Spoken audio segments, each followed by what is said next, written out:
All right, go. Look at a high 80s pony. It does. But I always wear it You can high. make it higher if you want. I don't like it low. No. Sorry. Huh? No. Welcome back. We're the Book Mavens. I'm Amanda. She's Rachel. And this week we're reviewing Spin the Dawn by Elizabeth Lim. It's the first book in the Blood of Stars duology. So Rachel and I actually have different versions of this book. I have the US cover and Rachel has the UK cover. They're both lovely.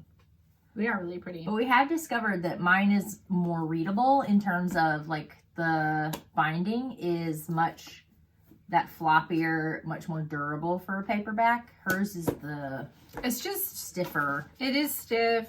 It's shorter. And I love these covers. I tried to go with the same kind of art that I have for Six Crimson Cranes, which is pretty dumb because Six Crimson Cranes is a hardcover. But I don't know what I was thinking. But, and these are beautiful, but I actually think I like those ones better. It was really easy to handle and read. Yeah. So I will say that. Just so you can kind of get a side-by-side in case any of you guys, like when I discovered the book depository, that's when I was able to see that I could get a hold of all of those really nice UK editions. And I really want to get the UK editions of all of the Hobb books, which are available on Book Depository, and they're beautiful. I put them in my cart, I think, like at least 3 different times, and then I've unhauled them all out and then put them back in. And I am eventually, I feel like that will be like maybe like a once a month purchase. I'll just buy one at a time. Anyway, so the point. And that'll take you like half a year because there's so many of those books. More than that, over a year because there's. Take you a long time. But those editions are really, really beautiful, but they're not as short as these ones. So I guess it really just depends, and it's hard to tell when you're just looking at a picture on a website exactly like the manageability of the book. So I actually like that. I do like if I'm gonna get it should have a flop to it. This just doesn't. Yeah. Okay. The book is described as Mulan meets Project Runway, which I feel, having now read the first one, is apt. I like it. Okay. I'll say I read it in a day. I loved it. I thought it was great. It's very fast paced. It moves very quickly. It kind of feels like it's 2 books in one because the first half of the book, you're talking about the competition in terms of being named the Emperor's Tailor, which is what's kind of the whole... That's kind of the Mulan-y part in that her father is... That's the Project Runway part. Well, hold on how she gets there. It's kind of the book. Okay, pause. This is where we're going to kind of start spoilering it, so forewarned.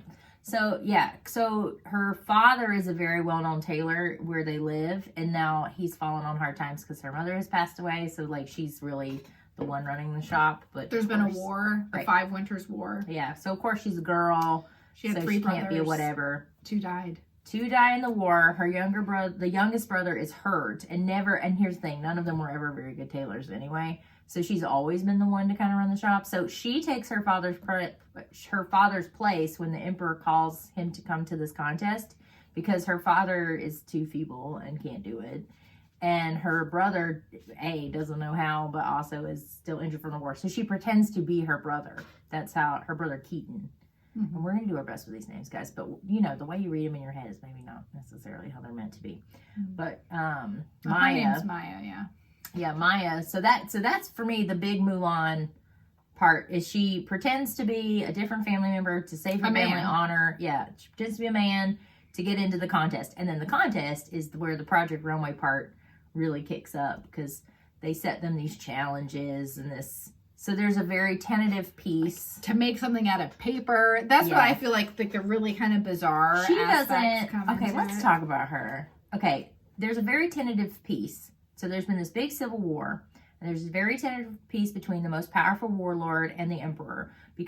So the emperor is going to marry the warlord's daughter. Let me tell you, she is... Not even like, she's absolutely miserable, as one would imagine, but it's compounded. She's in love with somebody else as well. She was actually, I think she was actually engaged to him.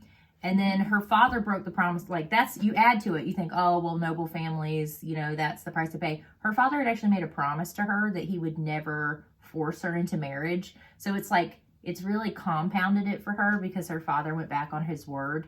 And she was trained as a warrior. Like, she was treated... She fought in the war. Yeah, she fought in the war. She was treated as a relative equal to her brothers, and then is just, like, sold off to the emperor for this truth. So she has a lot of emotional baggage, but I still don't like her because she is very cruel to people. Which, I get it. She's unhappy, but, like, the reason she makes these tasks so impossible is because it's delaying the marriage. The emperor's tailor is going to make her wedding dress. So she just keeps making it harder and harder and harder. And so Maya gets through the contest. Well, with the help of magic. And so there's a whole big difference, too. Like, the warlord, like, Sinai, very anti-magic. Meanwhile, you have the enchanter, who is, like, the right-hand man to the emperor. And kind of a Jafar type character. Edon. Dude's a genie. Yeah. Dude's a genie. Yeah. Edon is how I have been saying it in my head. I don't know if that's right. Sounds good. Works. But yeah, there's a lot of Arabian Night aspects to this. I mean, there's a flying carpet. Yeah, that she makes with the magic scissors. Yeah, and so there's like an amulet, which to me, this is where I get genie. You know, like he's connected to the emperor, so whenever he's like really far, his magic weakens. So he's supposed to be close to his master. So there's this whole master servant thing. That's the cost of, and it's different because the genie is trapped right in Aladdin. Like that's the whole big thing is like the genie. He takes an oath. Like that's the cost of using magic is that you're tied to an amulet because it's supposed to keep them their like ambition and power under check. So like the sacrifice you're making, you're going to be tied to whoever holds your amulet for 1,000 years, and in exchange you get to be like really in tune and use the magic. Immortal and use the magic really powerfully. And so like they go into it knowing exactly what's going to happen. There's not kind of the trappy element that you sometimes see with genies. And he talks about that. Like, I made an oath. She's like, she calls it a curse. He's like, it's an oath. And she's like, feels kind of like a curse. Well, it's just this whole thing about not having the free will aspect. So a lot of this is about choice. Like Maya believes that if I successfully become a tailor, then I have fulfilled this kind of goal that I have for myself. And that her big thing is to be able to provide and take care of her family.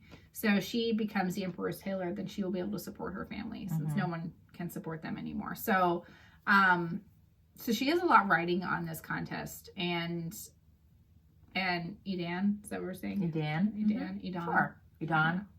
I don't know. Edon. And, he's kind of a distraction for her. And so there's a romantic element.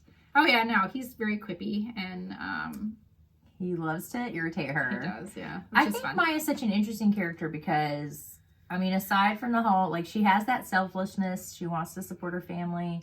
She also wants to be seen as an equal. Like, she really wants to prove herself. And so her father gives her these magic scissors that become really important in the next part of the book, the quest part.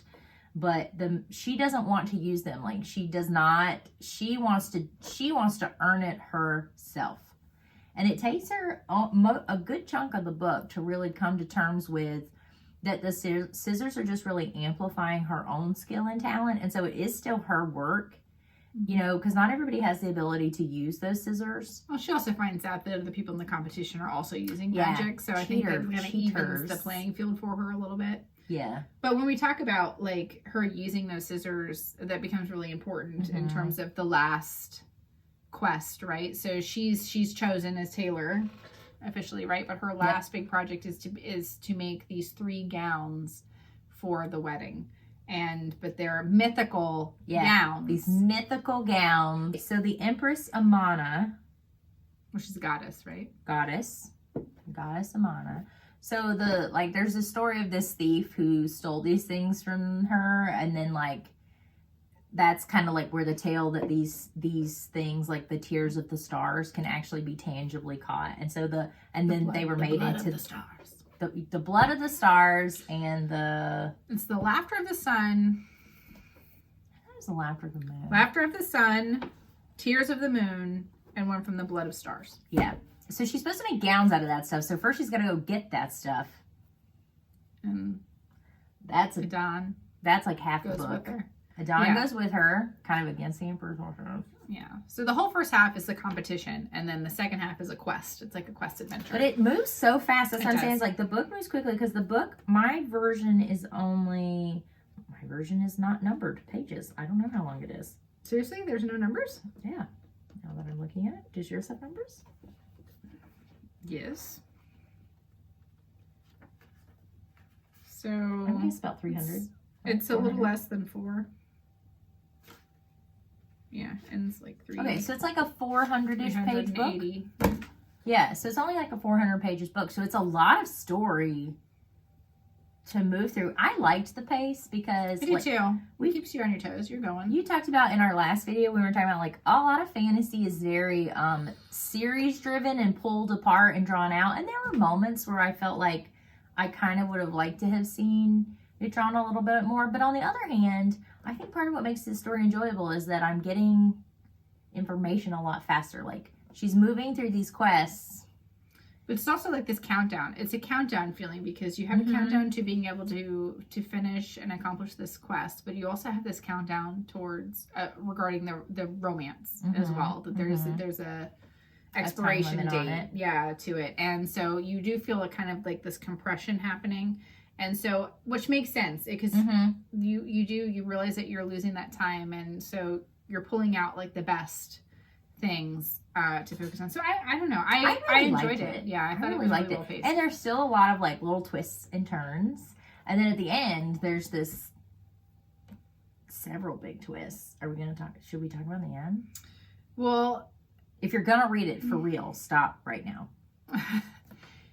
Now we're gonna tell you. Yeah, when you're talking about the quest, it was getting the blood from the stars quest. Just you have to go to like this ghost city, and there's a demon there, and the demon is actually somebody Edan knows, and was his teacher. Yeah, way back when, and she ends up getting clawed by the demon, which means he now has a piece of her soul. He has a piece of her soul.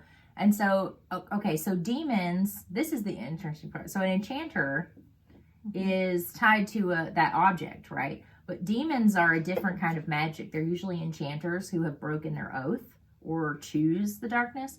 But so they have strong magic too, but they're tied to a location. An enchanter is tied to whoever has their amulet, like for the strength of their power. But the demons are just tied to a physical location, unless a person has been marked by a demon. So Maya is marked by the demon, and so now he can follow her. He can like pop up wherever she is. So that's kind of like his incentive to keep the piece of her soul until he's ready to use it, is because it allows him to leave the place that he's been tied to. He's a guardian demon, which is apparently a particular kind of punishment, because he did something real bad. We don't know what it is. No, they told you. What did he do? He murdered the man who had his that's right. his thing. I forgot. That's how he became a demon, is he murdered the man who had his amulet token. And so that's why it looks broken. And then like he was cursed for all eternity to be the guardian of the well for the blood of stars. And he don't like it. Ready to get out. He don't like it. So like, but she does finish the dresses, and they are spectacular, of course. And then, of course, so she tries one on, which I thought was really cool, and goes to the temple, and she actually begs a favor of the goddess Amam, and is granted one. And she doesn't use it for herself. She uses it to free Edan. But that's coming with some really particular consequences from doing so, because he was connected to the emperor, and he probably was pretty necessary in terms of keeping the peace. He also was something with the emperor's health as well. Like he was keeping like there's basically a glamour on the emperor. Like, and she talks about it. Like when she realized what it was, it makes people more willing to do what he wants them to do as well. It's almost, it sounds almost parasitic in a way, like, because he talks about the emperor draws on my power, and she talks about it like once she knows what it is, she feels it. It's not charisma, it's force, like force of will, and it's interesting the way that Elizabeth Lim writes it, and it's like, I just found it very intriguing. But yeah, so when the book ends, the emperor hasn't quite figured out yet that he doesn't have that glamour anymore. And he was not the intended heir. He was the second son, and then something happened to the first son. So he was kind of a sickly child. So I'm sure the emperor feels a lot of like pressure and stuff. So that's why he probably uses the glamour, is because it makes him appear larger than life. But the lady Sinai, she's immune to it. She don't like him. She don't like him. She don't want nothing to do with him. Well, I think there's a lot that she has something where she can see past a lot of stuff. I really hope we get more into her backstory in the second book, because I don't like her. I understand her. I just don't like her. Like, well, it's because we're not getting her perspective. Imagine getting it through her perspective. I'm ready to get her perspective, but here's my thing. Like, I just feel sorry for her. She sets this impossible task because basically knowing, like, she's just like, well, you're gonna be dead. She's annoyed at her for winning, and she's even more annoyed, I think, when she finds out that she's a woman who defied the odds. I think she can't stand that.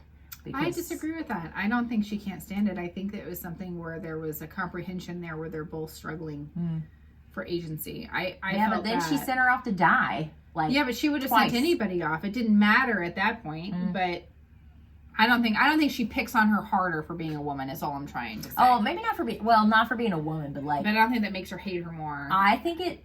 Well, maybe a little bit in terms that she succeeded. I think it does. And she doesn't feel like she can succeed in terms of getting out of this marriage. I think she resents her. That's possible. Maybe that's the better word. Yeah. I think she resents Maya significantly more. I think she's always resented her because she wasn't willing to be her spy. / she resents being there. She resents anything that has anything to do with this marriage. Well, she does. Well, I mean... And she just kind of like resents it. You can't blame her for that, though. I can't either. That's what I'm saying. It's like, I understand her. I understand her. I'm interested to see what Elizabeth Lim does with this, as since I read Six Crimson Grains, she does some like really interesting kind of like twists in terms of like identifying the villain, and then you find out, oh, not the villain. So like I kind of wonder if there's not more to what's going on. I'm ready to know more about the why they went to war in the first place, and why. Like, I'm ready to know more about the political element. Like, they keep talking about this marriage is what's going to solidify the peace. But they don't really get too much into what caused the rift in the first place. They hint at it. Wasn't it the whole magic thing? He was making deals with a demon or something. Right, and they talk about that. But and she says, but he's the daughter says. The daughter even says like Sarnai. He plays a high price for that too, and you never really fully understand why. Like, why does he think that? You don't understand what he gained to pay, like to compensate for the cost. Like you can tell that there's more to the story, but you're not getting the pieces of that story yet. And I'm ready for it. But this one is smaller than the first one. Well, you have a whole situation going on too, where Maya has lied to Dawn.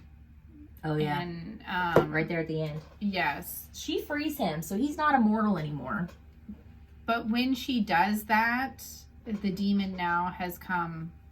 Something or other where it was like he was going to be under a threat, and then she says, "No, I'll go with you." Dawn agreed to change places with the demon. His name is. Vander. Mm-hmm. His name is Vander. He agrees to change places with Vander in order to get the mark removed, to like get that piece of her soul back. Albus is just like wreaking havoc today. And so she, when she frees him, lies to him that the mark is gone too, which it's not. It's basically reverted back to her because he can't become a demon now because he's not an enchanter. And that's right. So she takes on that bargain. She's taking that, but she lies to him and tells him that she hasn't, that it's over. But she can already start to feel it taking effect. So there's going to be a lot of interesting things that I think that happens in the second one. You have to find out what's going to happen with this marriage. Like, see, she's got claws in this picture. She's got demon claws. Ooh, fun. And that's the dagger he gave her. See, her little demon claws. This is the second book. So next week we're going to read these. We'll just go ahead since we've teased them the covers to show the covers, and then we can read it. Well, I've already been waving this around. Yeah. So next week we're going to read Unravel the Dusk. This is the U.S. edition. UK. And it should be the end. It should be the end of the duology. And I'm really excited to see how she wraps it up. But let me say, unusually, the second book is the shorter of the two. So, well, I think because this is just, well, I'm very... You don't have the whole competition aspect going on That's anymore. true. I'm very interested to see where she takes it. I've enjoyed this immediately. Honestly, I'm probably going to read it today. I'll probably read it it's a quick one. I'll read it in a day again, and I'll have yeah. Anything else you want to say about Spin the Dawn? No, it's a beautiful book. I think you should pick it up. I haven't even read the second one yet, and I think it's worth your time. Yeah, it's good. It's a fast-paced story. It's a quality story. It's got twists and turns. It's got good characters. I like it. It's just really well crafted. Mm-hmm. And like I said, it's not going to be an emotionally devastating one. To me, I think this would be a good one to read if you're looking to get back into reading like a super long series or something like that. You just want to kind of like ease in a little bit without a lot of emotional drain. This would be the way to go. And I don't mean that at surface level at all. I just mean it's a well crafted story, but it's not something that's going to like drag you down deep. I think it moves fast enough that you can't really get in there, but it does give you that excitement, like you want to keep reading. Yeah, you want to. It's a good get back into it book. It's a good slump recovery book. Oh yes, this is a great slump recovery book. Yeah. Okay, so next week we'll read the conclusion and review Unravel the Dusk, the second book in the Blood of the Stars series with Elizabeth Lim. If you've read Spin the Dawn, let us know what you think in the comments. If you've read Unravel the Dusk, don't spoil it for us, but you can tell us that you read it in the comments what you think. Like and subscribe, and we will see you next time. Bye.